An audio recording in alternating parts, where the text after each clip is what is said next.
අද වීඩියෝ එක හරහා ඔබට ඉදිරිපත් කරන්නේ යම්කිසි භාග සංඛ්‍යාවක් අපි කොහොමද ප්‍රතිශතයක් ලෙස දක්වන්නේ කියන එක.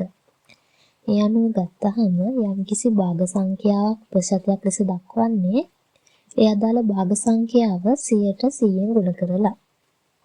උදාහරණයක් ගත්තොත් 4න් 5 කියන භාග සංඛ්‍යාව අපි උදාහරණයක් විදිහට ගමු.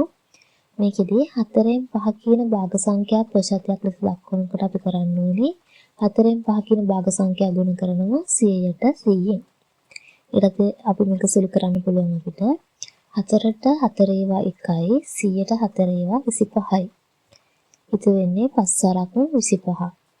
ඒ අනුව 4න් 5 කියන භාග සංඛ්‍යා ප්‍රතිශතයක් ලෙස දක්වුවහම එන අගය තමයි 100ට 125 කියන එක.